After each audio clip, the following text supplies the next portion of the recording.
Welcome to The Shadow Knows, a podcast where we journey into the depths of psyche, mystery, and transformation. Hello, I'm Klara. Hi, and I'm Maureen. We'll explore the hidden forces shaping our lives, relationships, and collective story. Today's episode, we're diving into one of the most vital archetypes, the lover. This tender and powerful energy connects us to meaning, beauty, and belonging. In a culture that often rushes past feelings, the lover is frequently distorted and diminished, yet it remains essential for connection, vitality, and an alive heart. Today we have James Frazier joining us again. He is a Jungian coach, holotropic, and Neo-Shamanic Breathwork facilitator, and he will help us understand the lover archetype through a Jungian lens. Welcome, James. Thank you. Nice to be back. So today, understanding the lover archetype feels especially charged in today's world, both deeply desired and deeply feared. And from a Jungian perspective, how would you describe the mature or integrated lover versus the shadow expression of the lover we so often see in modern culture? Well, I think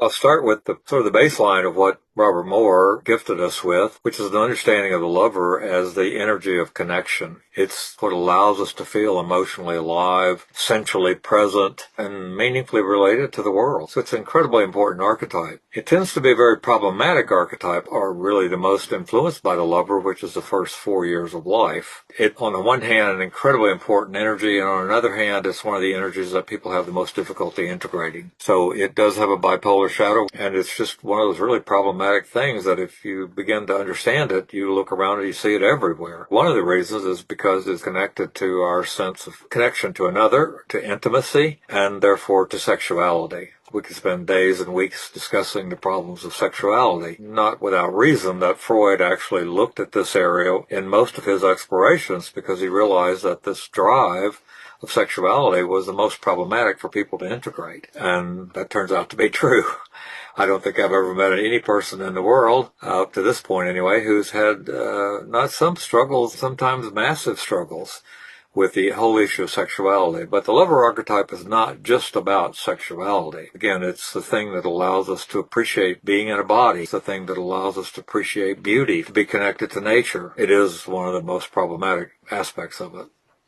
In Carl Jung's correspondence with Bill Wilson, who was the co-founder of Alcoholics Anonymous, Jung suggested that alcoholism is rooted in a deep spiritual thirst, a longing for union that cannot be satisfied by substances, what he famously described as spiritus contra spiritum. How do you see this understanding reflected in the shadow side of the lover archetype, and in what ways does recovery, particularly through AA or maybe any 12-step group, help transform compulsive longing into conscious connection, meaning, and relationship? So let me back up and cover that part of it. Like all the major archetypes that Robert Moore laid out following other people like Tony Wolff, his discovery was that these archetypes are not just a pattern of behavior, they're not just the energy of a particular psychic behavior, but they also contain a bipolar shadow, meaning there's an active and a passive side to the shadow. In the lover, where we have problems in this early experience, particularly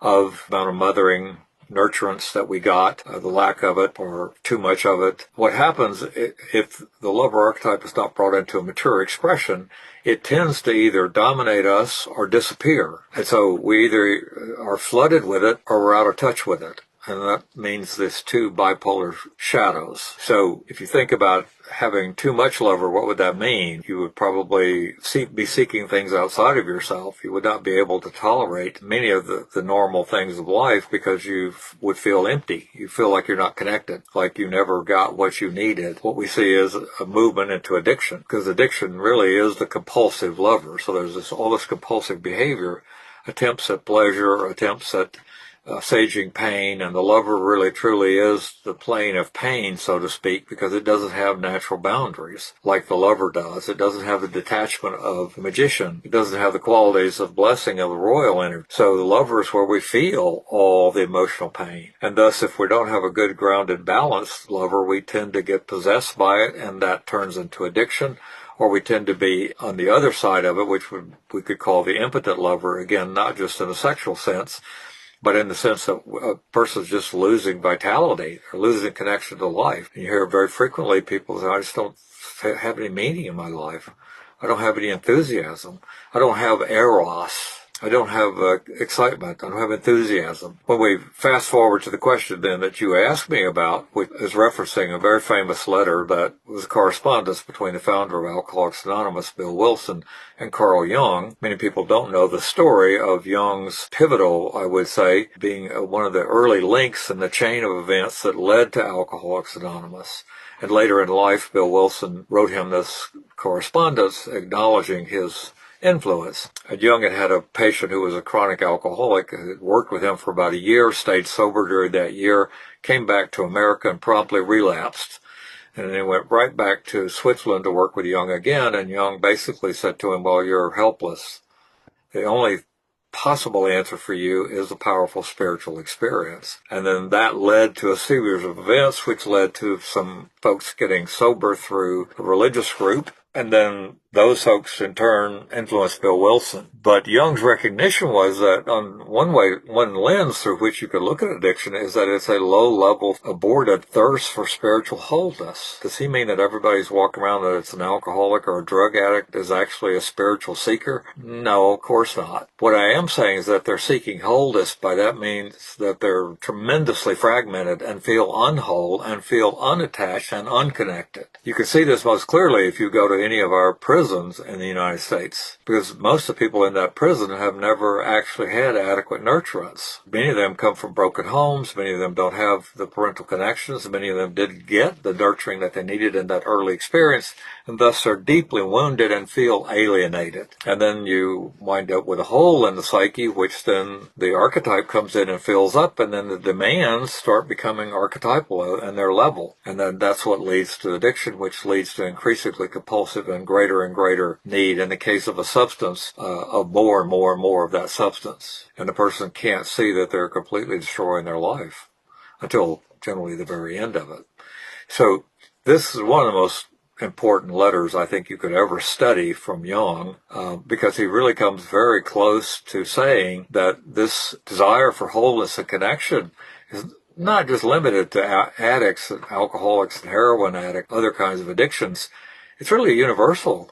We are all longing for that connection. Now, there are a lot of different lenses that you could look through that, but one of the ones that I would say in the modern world is we have a very difficult time being in the body. We have a very difficult time connecting. We have a difficult time with sensuality. When you mention sensuality, people automatically think sexuality, and that's not necessarily the case. And many of us are walking around like James Joyce's famous character from Ulysses named Mr. Duffy. The line is, Mr. Duffy lived a short distance from his body. We're all up here in our heads. We're all, thinking that our body is what gets our heads to various meetings and workplace events. The idea of being really deeply connected to the body in a sensuous way takes you into all sorts of different directions, not the least of which is the whole area of shame. And I believe we're one of the most shame-based cultures that's ever existed. And on the one hand, we flip from extreme sexuality to the other hand, extreme repression and absence of that. And we bounce back and forth. So there are huge numbers of people that can't really play and display.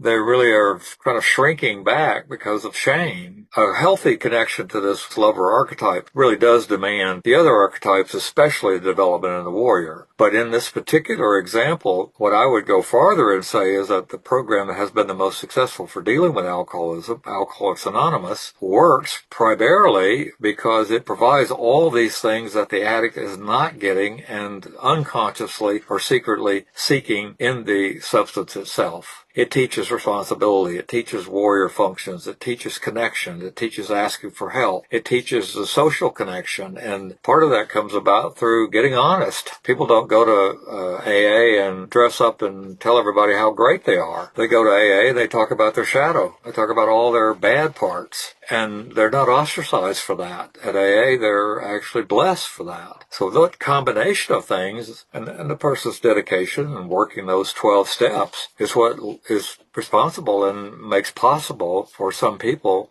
recovery from addiction. And not only recovery, but going way beyond just normal everyday existence. The lover archetype is really about embodiment, to feel the body. For a woman, it's the closest thing to be in the body. However, our culture and our history was all about repressing all of that. And it just made me think of Jung's era, the Renaissance, how the repression of sensuality and sexuality, not just in men, but especially for women, what the effect must have been on the female psyche. Any type of women's emotional expression was just a hysteria. There was a label for this natural way of being of women could probably cause this so-called hysteria in that era. I'm not sure I could bring much light to that specific question, although it is a fascinating thing to think about these early explorers, these pioneers of depth psychology particularly, and the fact that Freud had numbers of cases of hysteria in the 40 years that I've been doing this personal growth work. I've never run into anybody who had hysteria, so there may be some quite powerful validity. I mean, it is interesting to look at the list of things that you could be committed if you were a woman to an insane asylum in the early 1900s. Some of them are pretty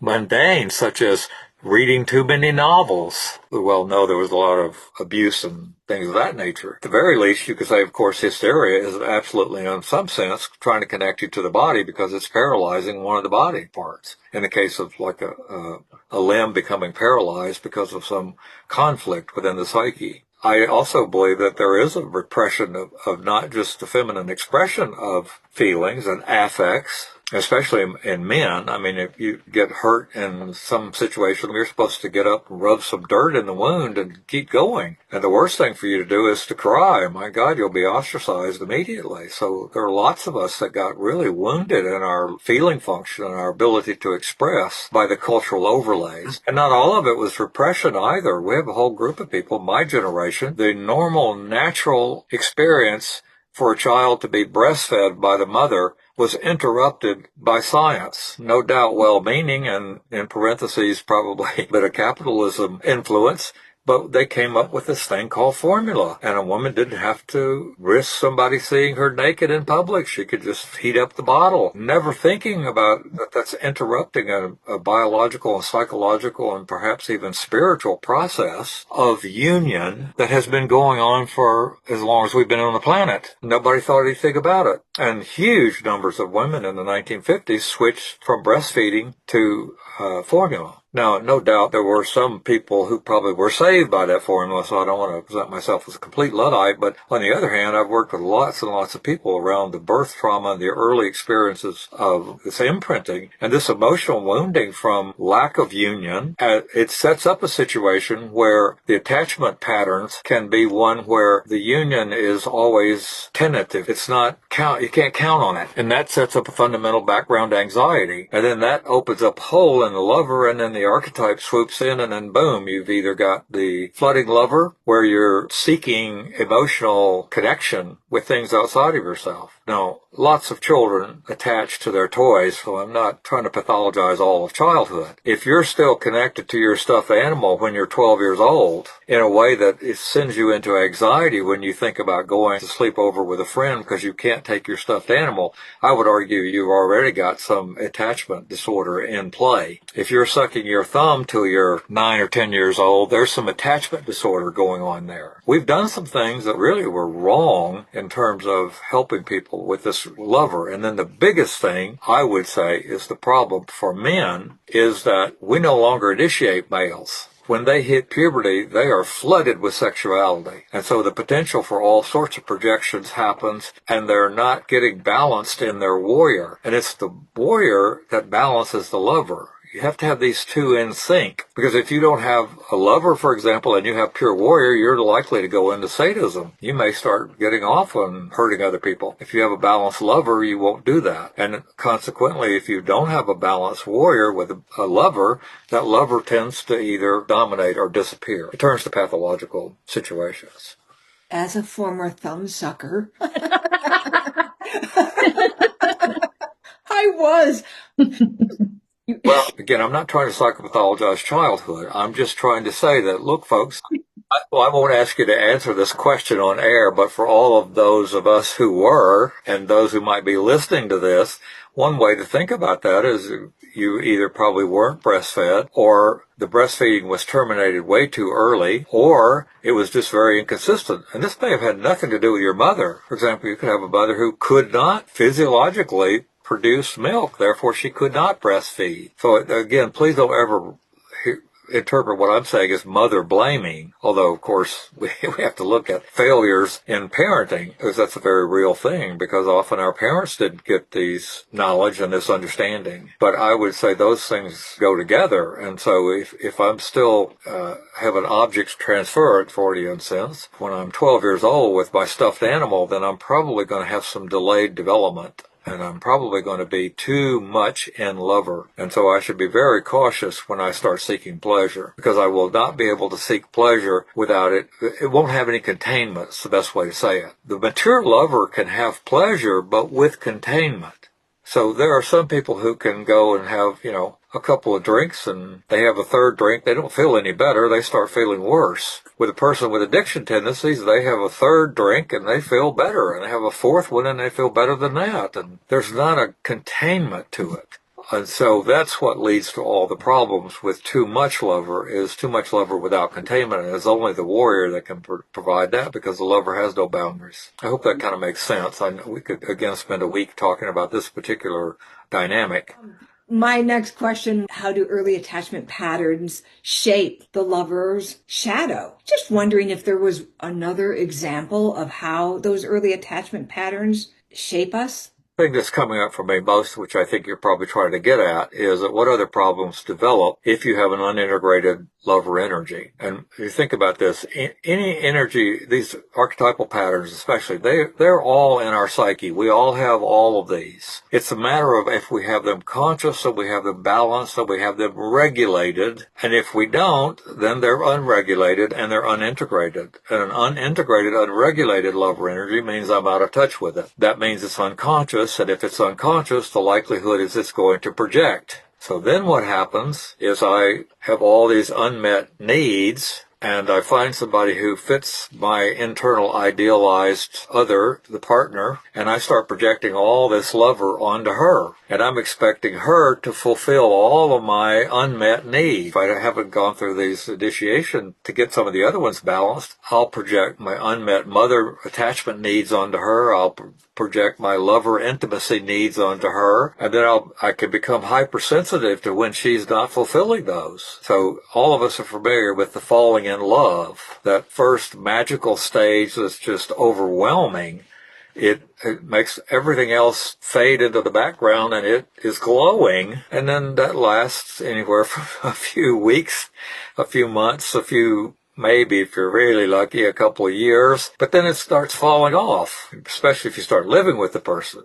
You start having to deal with their dirty socks in the wrong place for the 100th time. And so the projections start falling off, and now we're with a real human being, and we think to ourselves, man, I really screwed up here, didn't I? Because I thought she was Aphrodite and, mother goddess all wrapped into one, and I discovered, no, she's just a normal woman. And besides that, she's starting to talk back to me. I don't like that. And, she's seeing my flaws. And this is what happens in addiction of all kinds. I start looking outside of myself for something that is really an internal process. If I project all this onto my partner, I expect her to do it all. It's funny almost, if it weren't so tragic, to go back and look at some of the advertisements in the 1940s and the 1950s. Have this stereotypical image of the woman meeting her husband at the door as he came home from work with his briefcase, and she would have his slippers and his drink and his pipe, and expect him to go sit in the living room while she fixed dinner for him. Most males did project all their lover onto the female. turmoil in their relationship. Well, that's problematic. You think, well, we've made a lot of corrections to that. Well, in some sense we have, and we have brought a lot of consciousness to that, but we're still a long way from men integrating their lover. We're a long way from men integrating their warrior. So without those two, you're not really going to be very effective at integrating the lover. That even too much of nourishment and too much mothering can also affect the lover archetype. Can you speak more about that? Yeah, I can, because often if you get too much, then what happens is you start falling into one of the other archetypes, which is the king-baby syndrome. You start expecting everybody to do everything for you, and you are trying to regress back to that first stage of birth where we're getting all of our needs met. It's kind of a paradisiacal world, but everybody's there to serve you. And there's a little bit of this in most addictions. There's a big gap with the addict's internalized, idealized version of who they should be and how others should treat them and how they really are and how others really treat them. And that big split creates an enormous amount of emotional tension. So some of the addiction is trying to assuage that. If you get too much mothering, then you don't develop. Or when you get to be a teenager and some item becomes quite popular, like a pair of sneakers branded with some sports hero, and the mother goes out and buys you 6 pairs, one of every color. You get too much of everything. You never struggle. You never learn to do for yourself.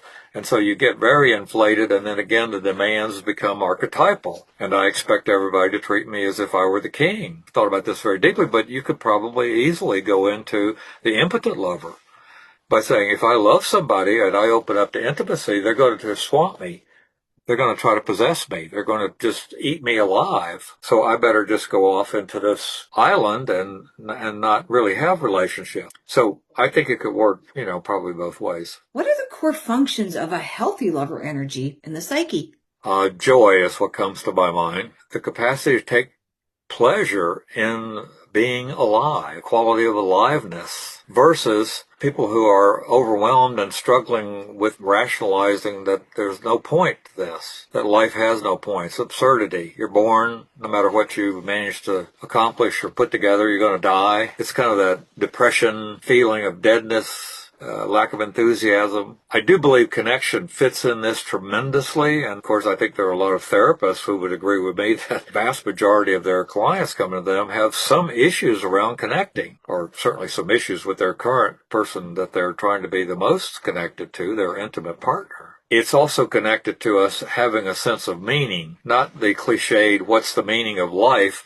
What brings me meaning in my life? And that doesn't necessarily have to be something very highbrow and metaphysical. I might have a hobby that brings me just tremendous joy and allows me to get through the mundaneness of life. Once I get through the mundane, I know I have that thing to go to. So it's sort of the mountaintops that allow me to deal with flatlands. But just a sense of joy that I'm conscious, joy that I'm alive, joy that I'm in this situation. That involves sensory, of course, aesthetics, appreciation of art, appreciation of beauty, nature, connections. If you really have a very healthy lover, you may be one of those folks who just loves being out in the woods. I think ultimately for most of us, since we are social creatures, there are very, very few of us who can live life isolated. We need to be able to connect with others. For most of us, we're much happier in monogamous relationships. I think most of us have a need to share life with someone. It's just a lot more enjoyable when I can have someone who I am intimately connected with, who I can be the most vulnerable with. I think you could probably teach a machine to fake or to pretend that it's emotional, but I don't think that's a quality of machine. I think you've moved away from the lover, at least, let me put it that way. And of course we know this even from sexuality. Sexuality can spin off into just a kind of sports sex, so to speak, or notches on the bedpost kind of thing. It really leaves most people quite unsatisfied. It doesn't bring true sensuality. It doesn't bring true emotional connection. That type of sexuality doesn't lead to personal growth unless you wake up to the fact that that's your shadow and have to go through a lot of work around it. Yeah, it could. So that's one way. But it's not the deeply satisfying emotional relationship that most of us thrive on. So, James, that kind of stirs up a question in me. You said something very special about being a human and to embody this lover archetype. But I also heard you say a while back that the lover archetype is also one of the most problematic ones out of these four. And is it particularly because the lover is vulnerable to collapse, meaning like a boundary collapsing?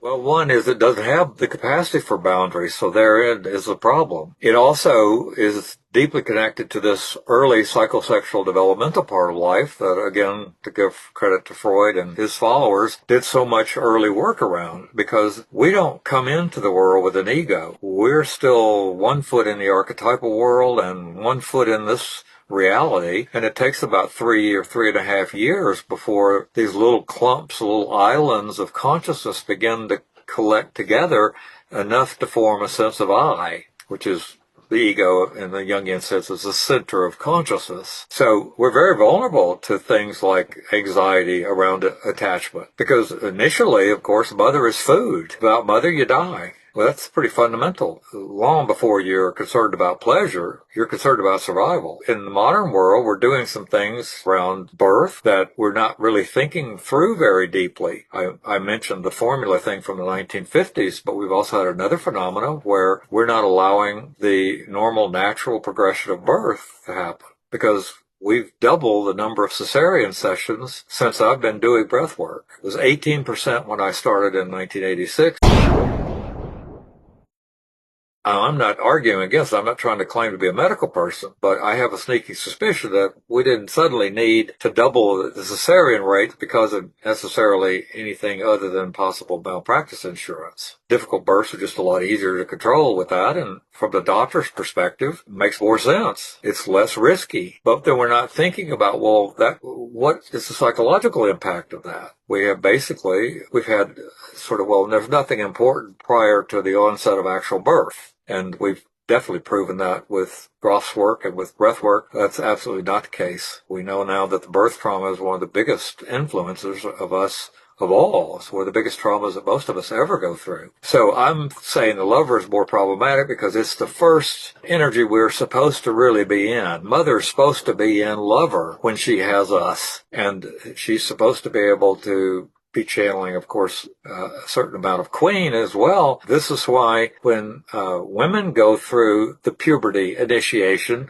they don't go into warrior, they go into lover. They go from lover to more lover. And they don't start coming on to warrior till after midlife. Whereas the male trajectory is we're thrown from lover into warrior. And it's because of this DNA testosterone agenda that comes upon us. And in traditional cultures, it was understood that if you didn't steward that warrior energy, it would turn problematic. There's an old saying, if the boys don't feel the warmth of the village, they'll burn it down in order to feel the warmth. And so we come into the world of lover when we are the least developed. The whole of childhood is supposed to be lover energy. That's why I'm fundamentally opposed to continuing to push back the dates of when we give children iPads and expect them to start producing scientific papers. We need to let them be children. We need to let them play. And most primitive cultures understood this. They didn't require the children to start producing until they'd gone through this second birth of the puberty ritual. They also did not introduce them to the sacred ideas of the tribe or our conceptual philosophical ideas. We have to wait till they have their second birth. Then we introduce it.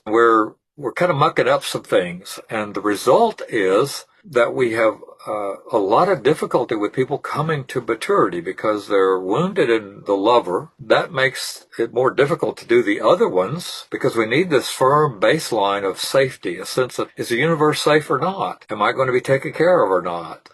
Are the people that are supposed to take care of me and be there for me, are they going to be? And if we get a good enough parenting experience, then we can begin to deal with the frustrations of the time we don't get what we want. Just as too much of the lover is wounding. And when we have that wound, it's like the Buddhists say, wherever there's a hole, the rhinoceros horn will enter. And that's just a metaphorical way of saying the psyche abhors a vacuum. So if you have a hole in the lover archetype sweeps in. And now you don't have human level lover needs, you have archetypal lover needs. We could talk about like the 3 types of love that are often named in Greek thought, and then later in Christian and Jungian discussions, Eros, being passionate, and then the philia, which is the affectionate love or maybe friendship. Then there's the agape, which is the self-giving type of love. Is there anything that you'd like to comment on that as it relates to the lover archetype? But the thing that pops in my mind is that for healthy expression of all of those three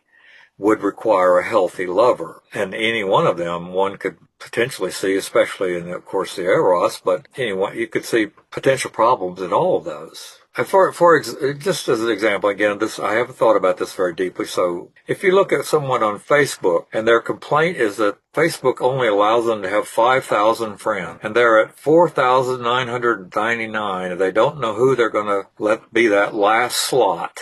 Well, that's probably a person who's gone into the second one of those way too much. I mean, honestly, I can't keep track of 25 close friends. I'm trying to say you could have a problem in just the collection on a superficial level and think you're really doing something. Yeah, I would say, again, the thing that just kind of pops into my mind is that, well, yeah, all three of those to be expressed in a healthy manner would require an integrated lover.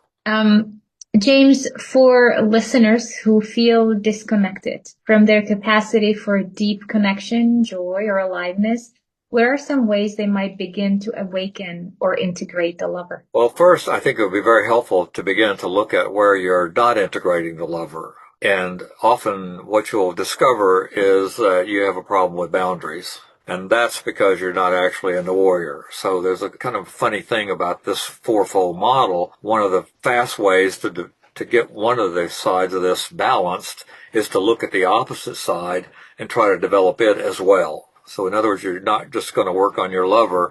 You need to work on your lover-warrior dynamic. And of course, as soon as you start doing that in a meaningful way, you'll run right into your abandonment fears. And it'll make you want to run back into the lover. But if you just get honest and do some serious self-reflection, journaling processes, talking with other people, and just ask yourself, how good am I at boundaries? Do I have the capacity for no? Do I have the capacity for containment? And that may lead you into some of the things that you probably need to do to better bring yourself into an alignment, into a place where you can experience integration with the lover. But I would say things that connect you to the body in a meaningful way. If you develop a more integrated lover, to be able to have more meaningful, more passionate, more sustained interest in sexuality and intimacy exchanges with another human. For many of us, I'll include myself in that, I had a real problem with my body as a child. A lot of shame around my body. I wasn't really built like all the other boys I grew up with. I wasn't athletic. I was clumsy. I had like 3 left feet. I had a lot of issues around rejection of myself and my body. And of course, I didn't develop these, but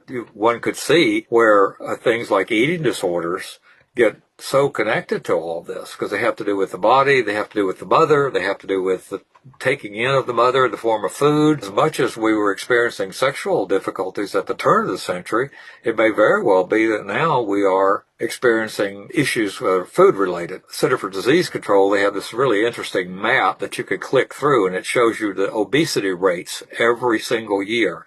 You click and it'll go to a new year, and it starts off really pretty tiny in 1950, and then it's just unbelievable. Now we're a huge percentage of people are struggling with obesity. I will admit that a good bit of that has to do with the food and the way it's marketed and packaged, but I think a good bit of it has to do with some of this attachment business. I think it has to do with our failure to have meaningful, culturally sanctioned rituals that help people move through these transition time periods and experience the initiation processes that would help them integrate these energies. That's part of what we're doing this series about, is to try to help more people become aware that these are very powerful forces in the psyche, and you have to become conscious of them to start working on them. Doing anything that would get you connected to the body, and by extension, nature. I think nature is one of the most healing things that one can begin to do this lover work. Just go out in nature, and instead of going on I'm going to hike 25 miles today, you'd be better off to hike 250 feet and see that whole 250 feet and become amazed at the microcosms of life that are in there. But we're so goal orientated, we got a backpack on, it's got 40 pounds of stuff in it, and we're hauling off on our 25-mile hike today. Slowing down is part of this, to be able to see things, to be able to really connect to things in a feeling way,